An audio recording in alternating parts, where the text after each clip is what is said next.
인천시청에 방문했던 한 민원인이 있습니다. 그런데 특정 부서가 그냥 횡 가더라는 겁니다. 점심시간도 아닌데 일찌감치 자리를 비웠고 심지어 어느 직원은 2시간이 다 되도록 자리로 돌아오지 않았습니다. 10분이면 화장실이 급하겠거니 30분이면 회의 중이겠거니 기다리고 기다려도 2시간 동안이나 자리를 비운 연유는 무엇인가? 그래서 현장에서 감사를 요구했습니다. 근태 확인 좀 부탁드린다. 문제는 그 다음 날부터 일어났습니다. 나도 모르게 내 개인정보가 조회되고 있었던 겁니다. 세금 체납 사실이 있나? 어디 사나? 가족은 누가 있나? 주민등록 등초본까지 몰래 열람했다고 합니다. 이미 민감한 개인정보가 다 노출된 마당에 주민등록 번호를 바꿀 수도 없고요. 주소지를 바꿀 수밖에요. 민원인은 결국 이사를 택했습니다. 유서연 기자입니다. A씨는 복무 규정을 위반했다며 현장에서 감사를 요구했습니다.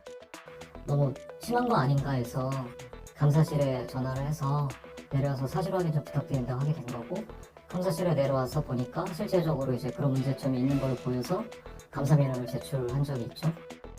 민원은 접수됐고 사태는 일단락하는 듯 했습니다. 그런데 문제는 그 다음 날부터 시작됐습니다. 감사가 접수된 부서의 고위공무원 B씨가 지방세입 정보 시스템에 접속해 A씨의 개인정보를 조회하기 시작한 겁니다. 가장 먼저 체납자 관리 카드에 이름이 올라왔는지 들여다봤습니다.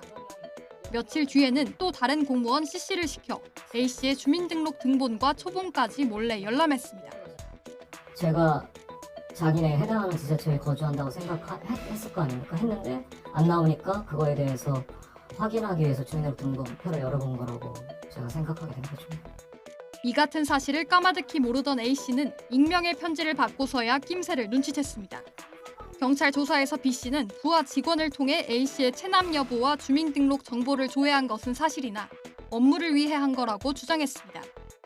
하지만 확정된 체납을 징수하기 위해서가 아닌 체납 여부가 있는지 알아보기 위해 특정인의 개인정보를 조회하는 건 불법입니다. 경찰은 개인정보보호법 위반 혐의로 B씨를 검찰에 넘겼습니다. 또 B씨 지시를 받고 등본과 초본을 열람한 C씨에 대해서도 수사하고 있습니다. 인천시청은 아직 수사 중인 사안이라며 공식 입장을 내지 않겠다고 말을 아꼈습니다.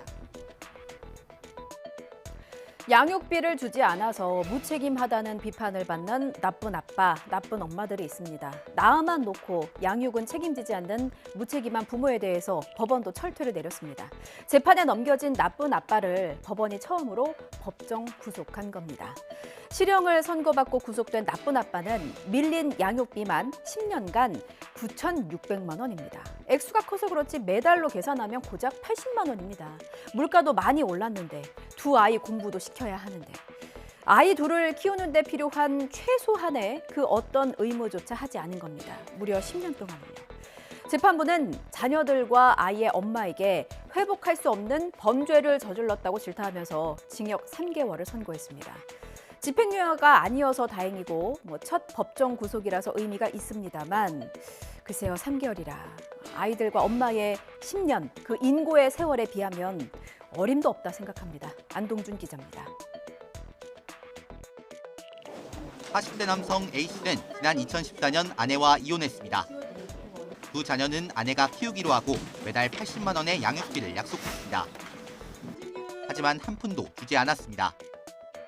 지난 2022년엔 법원의 감치명령까지 받았는데 달라지는 건 없었습니다. 재판부는 A씨가 이혼 후에도 미성년 자녀를 부양할 의무가 있었음을 알고 있었다면서 굴착기 기사로 일하며 급여를 현금으로 받고도 이를 지급하지 않아 비난 가능성이 크다고 판단했습니다. 또 피해자는 이행 명령 청구와 강제 집행 등 모든 방법을 동원했지만 양육비를 받지 못했고 A씨가 미성년 자녀와 전처에게 회복할 수 없는 범죄를 저질렀다고 덧붙였습니다. 양육비를 주지 않는 이른바 나쁜 아빠에게 실형을 선고한 첫 사례입니다. 지난해 9월엔 양육비 미지급 사건 첫 형사재판이 있었지만 징역형의 집행유예가 선고됐고 2개월 뒤에도 3,800만 원을 주지 않은 친부에게 징역형의 집행유예가 내려졌습니다. 당시 재판부는 형사처벌 필요성이 높다면서도 양육비 일부를 지급한 점을 고려했다며 실형을 선고하지 않은 이유를 설명했습니다. 재판부에서도 이 문제를 엄중하게 보고 계셨다는 뜻이고, 그것이 선례가 돼서 다음 양육비 문제에 대해서도 좀 강력한 그런 처벌이 이제 좀 나올 수 있게 됐고. 하지만 형사 처벌을 떠나 받지 못한 양육비를 돌려받는 건 별개의 문제입니다. 피해자들의 생계를 위해 양육비를 어떻게 지급할 수 있을지 정부가 고민해야 한다는 목소리도 나오고 있습니다.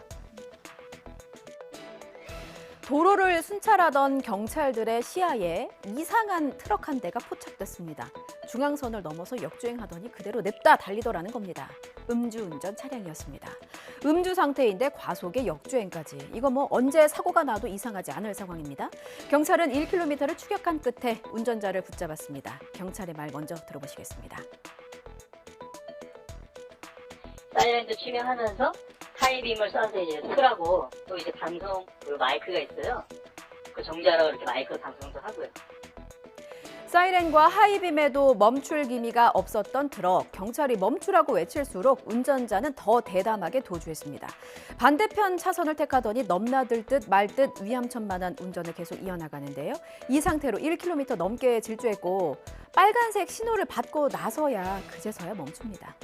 차 문을 열고 내리라는 경찰의 요구에도 얼마 동안 응하지 않던 운전자는 경찰이 몇 차례 잡아 끌고 나서야 겨우 차 밖으로 내렸습니다. 당시 상황 들어보시죠. 그걸로 감지해서 음주가 확인이 되면 운전자를 하차를 시켜가지고요. 측정기로 측정을 하게 됩니다. 현장에서 바로요. 경찰이 확인한 남성의 혈중 알코올 농도는 0.179%, 면허 취소 수치였습니다. 술이 과하면 부모도 못 알아본다는데 그래도 경찰은 알아보셨네요. 큰 사고 없이 마무리돼서 다행입니다만 이렇게 술 드시고 운전하실 거면 다시는 운전대 잡지 마시기 바랍니다. 그게 본인과 시민의 안전을 위한 길입니다. 3월인데도 강원도에서는 큰 눈이 연거푸 내렸죠. 출래 불사춘, 봄이라지만 봄 같지가 않습니다. 날씨도 또 사냥에게도요. 강원 산골짜기 여기저기서 사냥이 집단으로 떼죽음을 당한 채 발견됐습니다. 크게 두 가지가 원인으로 꼽힙니다. 하나는 폭설 때문에 먹이를 구하지 못해서, 또 다른 하나는 바로 이 울타리 때문입니다. 아프리카 돼지열병 방역 때문에 멧돼지 이동 막겠다고 쳐놓은 이 울타리가 먹이를 구하러 이동해야 하는 사냥의 다리까지 묶어버렸습니다. 지환 기자입니다. 계곡 다리 아래 사냥이 한데 뭉쳐 죽었습니다. 하체가 훼손돼 서너 마리 정도로 추정하는데 어미와 새끼들입니다. 겨울철 사냥 먹이는 주로 나무 껍질이나 이끼류. 폭설이 내리자 먹이를 구하지 못했고 산 아래로 내려오다 끝내 한자리에서 집단 폐사했습니다. 아, 저게 사냥이구나 했는데 쓰러져 있는 거예요. 네. 누워 있는 거였고 깜짝 놀라서 봤더니 그 안쪽으로 또 두 마리가 같이 나란히 폭에서 이렇게 좀 폐사가 됐죠. 이제 죽은 거예요. 천연 기념물이자 멸종 위기종인 사냥은 사체를 발견하면 멸실 신고를 해야 합니다. 지난해 11월부터 올해 2월까지 넉 달간 신고된 사냥 폐사체는 모두 277마리, 평년보다 10배 이상, 유례가 없을 정도로 많이 죽었습니다. 겨우내 잦은 폭설이 가장 큰 원인이지만 또 다른 이유도 있습니다. 바로 ASF 광역 울타리입니다. 최근 촬영한 영상, 먹이를 찾지 못한 사냥이 도로 근처로 내려왔습니다. 눈 속에 빠져 오도 가도 못합니다. 사냥 이동을 가로막는 건 아래를 둘러싼 철제 울타리. 울타리와 절개지 사이 눈 속에서 헤매던 사냥은 길을 찾지 못하고 서서히 탈진합니다. 시민단체 모니터링 결과 최근 폐사한 사냥 대다수는 강원 지역에서 발견됐는데 지방도 제453호선과 국도 제44호선 주변이었습니다. 대부분 DMZ 근처나 설악산 주변인데 모두 광역 울타리 경계와 겹쳐 있는 곳입니다. 여기에 사냥들이 많이 빠져서 그걸 허우적거리는 경우들이 굉장히 많이 발생을 하고 있고, 그리고 어떻게든 구멍을 찾아서 도로가로 나오는 사냥들도 꽤 있거든요. 근데 이 사냥들이 다시 들어가질 못해요. 생태 단절에 아무 대책이 없었다는 비판과 함께 울타리 개방과 철거를 요구하는 현장 목소리가 점점 더 커지고 있습니다.